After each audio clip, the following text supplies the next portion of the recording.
So, Capcom has gotten themselves into quite the conundrum on the Nintendo Switch, and it's not even the first time, regarding Resident Evil. So this will probably be fairly old news by the time you actually watch my video on this, but we're talking about all of this information coming from Capcom about their 3 Resident Evil games that they are releasing on the Switch later this year, something that they confirmed near the end of last year in 2018, and at the time was awesome news and something to celebrate, and everyone was supportive of it. It's like, hey, Resident Evil 1, the remake, Resident Evil 0, the remake, and Resident Evil 4, one of the greatest games of all time, all coming to the Switch finally. And it was something that, again, people were pretty pumped for, but we didn't have information on release dates, we didn't have information on prices, which will be a big focus of this, and we didn't have any information on, like, the release structure, such as physical or digital or both, or what was going to happen with all of that.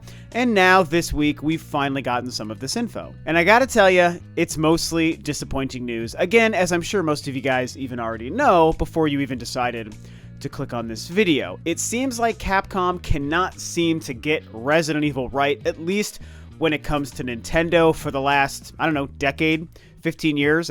Basically since Resident Evil 4 came out in 2005. So yeah, 14 years ago. It's been that long since they've been able to get it right.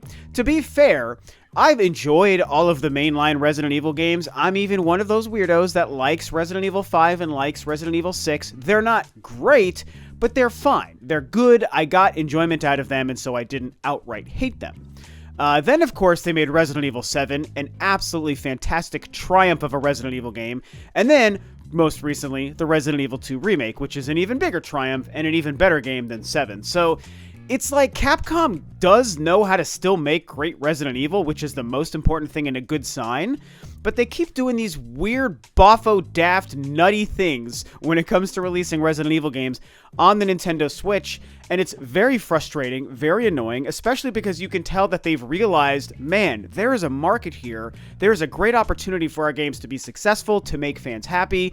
Portable, actual Resident Evil on the go. I mean, nothing could be more exciting. So they're trying to do it, but they're just screwing this up. I mean, so where do I start here? There's a couple of things that they're doing wrong. We'll start with the biggest thing, the one that most people have been complaining about, and that is absolutely a problem, and it's actually the price. So they recently came out this week and they confirmed that all of these games are releasing on the Nintendo Switch on May 21st. So just about 3 months from now, which is great news. That's exciting. Hey, it's not that long to wait before we can play these amazing portable Resident Evil games on our Switch. Portable and home console, of course.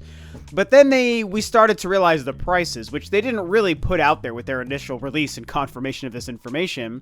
And it turns out that they cost $30, $30 US, as you can see here from this photo I snapped of the eShop on my Switch, and 30 euros, 30 pounds, 30 whatever, wherever, that's what they're charging.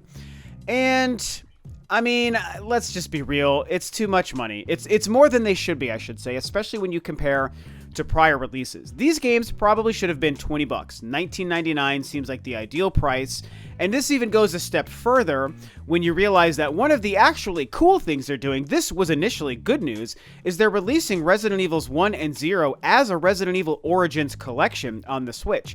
And that's cool to me because they already released that on the PlayStation 4 and Xbox One. This exact thing, these same 2 remastered classic Resident Evil games, the ones I prefer, in the style I prefer. I mean, I love these games. Static camera angles, pre-rendered backgrounds, tank controls. I'm an older gamer, man. I grew up with this stuff, and so I like that. And so they're releasing the same collection on the Switch, but whereas the PlayStation and Xbox versions were $40, they're charging $60 for the Switch version. So the same package, the same 2 games, they're charging an extra $10 per game, which is an extra $20 for the total package. There is no savings for buying the Origins collection in a physical version compared to just buying them individually for $30 freaking dollars on the Switch. So across the board, we're just looking at each individual game is $10 more on the Switch than they were selling on the PlayStation and Xbox, because they did also release Resident Evil 4 on those consoles as well.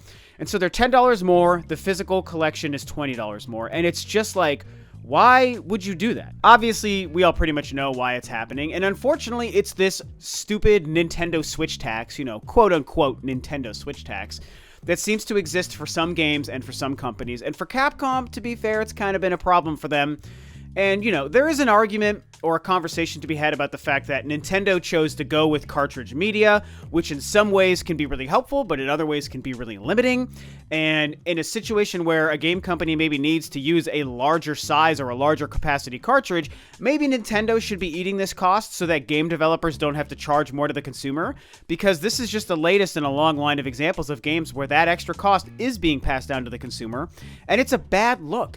It's a bad look for the company, it's a bad look for Nintendo and the Switch, and it's bad PR, because right now everyone's just, you know, chewing Capcom a new ass because of this unfortunate tax that's being added to these games, whereas they were cheaper on the other devices. And I just think that it's not really great. And so, yeah, I think that Nintendo has part of the blame, because I think that by opting for this medium, they should have been prepared to eat the cost so that, you know, Switch gamers aren't paying more to play the same games. I think that would have been the smart move. But also, Capcom maybe should also be doing the same thing. I mean, it doesn't make sense to charge more money for these same games, and they're all old games. They're great games, but these are older games, you guys. The Resident Evil remake came out in 2002, for crying out loud. You know, so these games really shouldn't be costing this much money, and they shouldn't be costing this much more just on the Switch. And that brings us, this is kind of a nice segue to the other main problem here, and something that I'm personally really upset about, although kind of not surprised. And it's the fact that when you look at the physical version of the Resident Evil Origins collection containing Resident Evils 1 and 0, not only is it $60 instead of $40, but you're downloading Resident Evil 1. The only game physically on the cartridge you're paying $59.99 for is Resident Evil 0. But the remake of Resident Evil 1 is digital only and a download, and so half the price you're paying for isn't even really included on the disc because you're downloading the darn thing. And this happened with the Resident Evil Revelations collection, that they released in 2017 as well.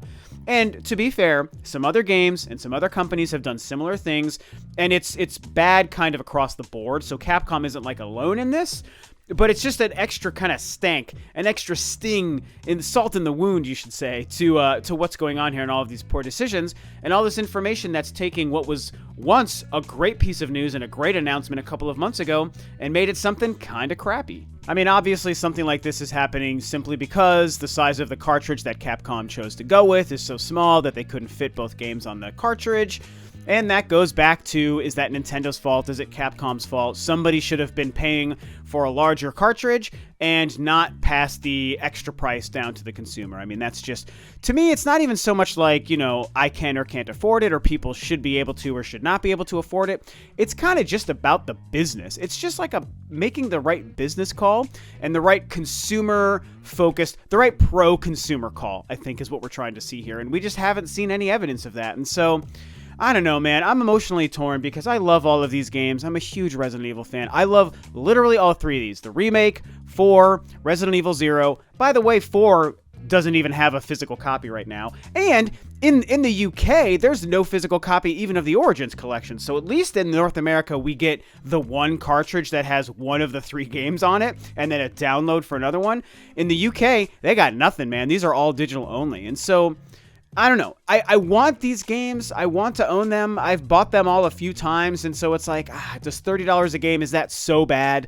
I mean, it's bad business. I can buy them if I want to. I just want to just kind of think to myself for a couple of weeks and just determine if it's something I think is worth doing. Because, again, I'd love to replay these games again on my Switch. I truly would.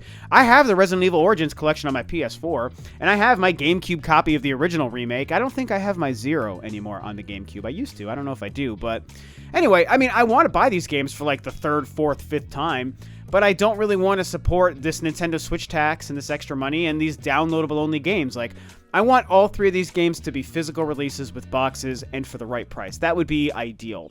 And that's not what's happening. You know, hey, business is business. I guess everyone's doing what they think they have to do, but it's certainly bad press. They are definitely getting kind of taken through the ringer here over this, and you know, we'll see what happens. You would think Capcom would be paying attention, seeing the bad press, and just be like, man, screw it. Let's just make the right call. Let's just drop the prices of these darn games. At this point, all of the info about, you know, the downloading games, digital-only Resident Evil 4, you know, the physical cartridge only has one game on it. All of that stuff would probably subside for a lot of people, and a lot of the negative press would go away if they at least said, hey, we're dropping the price to $20 per game. I truly feel like that would go a long way now that we've had all of this bad press. So make that Origins collection $40, make every individual game just $20 a piece, and then maybe that would help. But I don't expect that, and I'm sure you don't expect that either. So I don't know, man. This is where we are. What do you guys think about this? Are you still planning on picking these games up? Are you deciding not to? Have you played these games before? Have you not? I definitely recommend you play them if you haven't. They're all incredible. Resident Evil 4 is like a top 3 all-time for me. I freaking love that game. So, I don't know. That's what's going on. Tell me what you guys think. Thanks, of course, as always, for tuning in. This is Rob of Ro2R Review, and I'll catch you next time on another video.